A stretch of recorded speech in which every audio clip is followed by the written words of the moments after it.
kita lanjut lagi ya. Jadi HCl ini semuanya menjadi ionisasi. H2SO4 juga semuanya menjadi ionisasi. Berbeda dengan CH3COH, tidak seluruhnya terionisasi, hanya sebagian kecil saja. Nah, ini tandanya bisa kita lihat, ini ada reaksi reversible. Kalau searah itu semuanya terionisasi atau sebagian besar. Nah, apa yang akan terjadi pada lampu ketika elektroda dimasukkan ke dalam larutan NCl? Yang terjadi adalah lampunya menyala dan di larutannya ini akan terbentuk gelembung-gelembung. Nah, kenapa dia terbentuk gelembung-gelembung? Karena ada reaksi reduksi dan oksidasi. Ini akan kita jelaskan pada video pembelajaran selanjutnya. Apa itu redoks, reduksi dan oksidasi? Nah, bila zat larut yang dilarutkan dalam air dapat terdisosiasi atau terionisasi senyawa ion atau kovalen polar, maka larutan tersebut akan memiliki sifat dapat menghantarkan arus listrik. Hal tersebut disebabkan karena terdapatnya ion-ion yang bergerak bebas di dalam larutan, sehingga arus listrik bisa dihantarkan.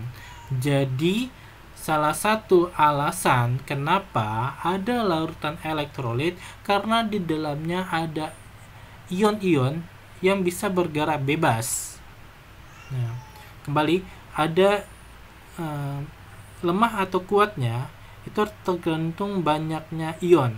Kalau sedikit ionnya, maka dia termasuk elektrolit lemah.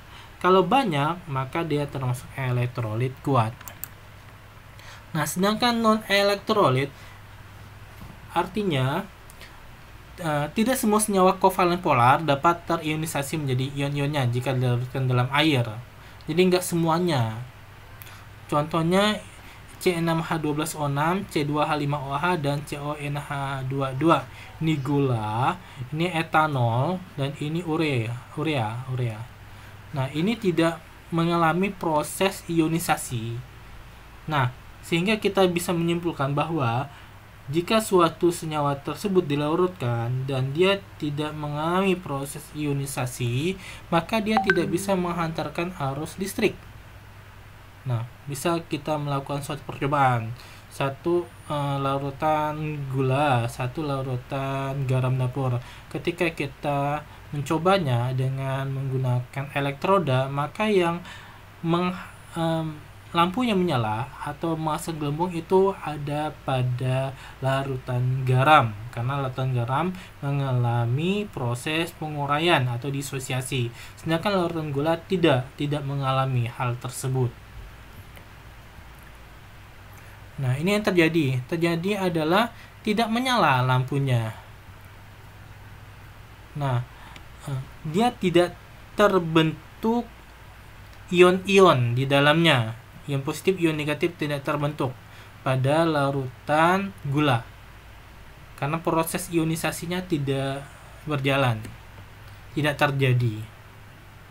Nah, bila zat terlarut yang dilarutkan dalam air tidak dapat terionisasi, maka larutan tersebut tidak memiliki sifat menghantarkan arus listrik.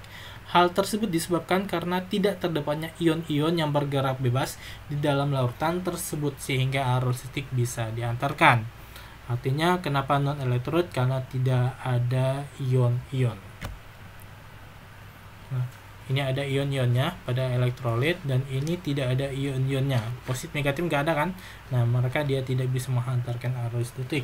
Tapi diingat, larutan elektrolit ini ada dua. Pertama yang kuat dan yang lemah. Nah, yang lemah itu biasanya nyalanya redup dan juga tidak gelembungnya sedikit atau lampunya tidak menyala tapi ada gelembungnya. Itu elektrolit lemah.